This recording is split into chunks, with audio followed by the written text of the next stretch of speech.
Hi, Pastor Susan here. Just wanted to read you a Bible story today.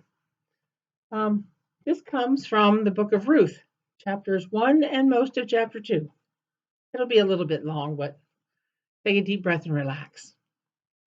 In the days when the judges ruled, there was a famine in the land, and a man from Bethlehem in Judah, together with his wife and 2 sons, went to live for a while in the country of Moab. The man's name was Elimelech, and his wife's name was Naomi. And the names of his 2 sons were Mahlon and Chilion. They were Ephrathites from Bethlehem, Judah.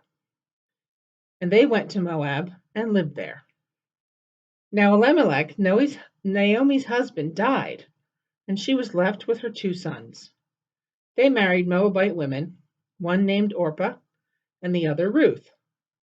After they had lived there about 10 years, both Mahlon and Chilion also died, and Naomi was left without her 2 sons and her husband. When she heard in Moab that the Lord had come to the aid of his people by providing food for them, Naomi and her daughters-in-law prepared to return home from there. With her 2 daughters-in-law, she left the place where she had been living and set out on the road that would take them back to the land of Judah. Then Naomi said to her 2 daughters-in-law, "Go back, each of you, to your mother's home.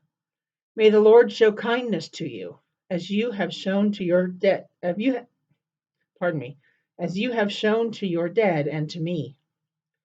May the Lord grant that each of you will find rest in the home of another husband."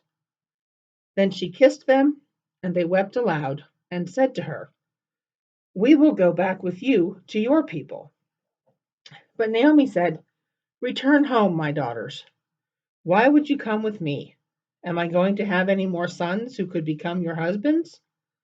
Return home, my daughters. I am too old to have another husband. Even if I thought there was still hope for me, even if I had a husband tonight and then gave birth to sons, would you wait until they grew up? Would you remain unmarried for them? No, my daughters, it is more bitter for me than for you, because the Lord's hand has gone out against me." At this they wept again. Then Orpah kissed her mother-in-law goodbye, but Ruth clung to her. "Look," said Naomi, "your sister-in-law is going back to her people and her gods. Go back with her." But Ruth replied, "Don't urge me to leave you or to turn back from you. Where you go, I will go, and where you stay, I will stay. Your people will be my people, and your God my God. Where you die, I will die, and there I will be buried. May the Lord deal with me, be it ever so severely, if anything but death separates you and me." When Naomi realized that Ruth was determined to go with her, she stopped urging her. So the 2 women went on until they came to Bethlehem. When they arrived in Bethlehem, the whole town was stirred because of them, and the women exclaimed, "Can this be Naomi?" "Don't call me Naomi," she told them.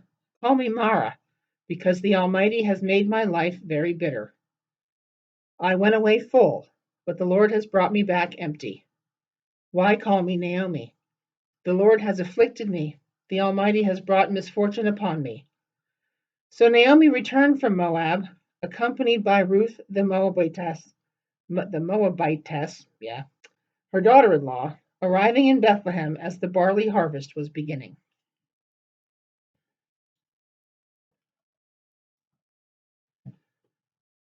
That's the appointed reading in my daily Bible.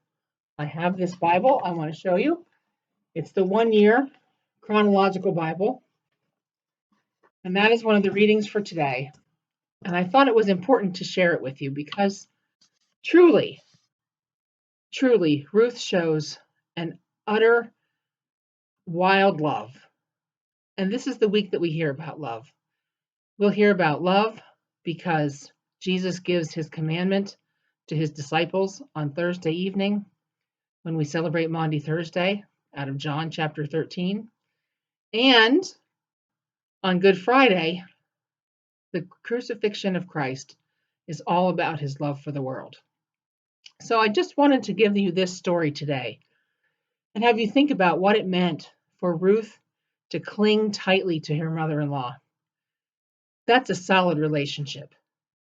And we're trying to forge solid relationships in a virtual manner right now, where we're trying to keep solid relationships solid in an electronic manner. It's not easy. It isn't any easier than it was for Ruth to make the decision to stay with Naomi. But I invite you folks to think about the relationship you have with one another and think about the ways you can reach out to strengthen that relationship. Be as bonded to one another through the love of God, just as Ruth was to Naomi. Make those phone calls you've been avoiding. Send a letter. Reach out. We are all in isolation right now, but we are not alone. We are not alone, and there are people who are as faithful as Ruth is to Naomi to us.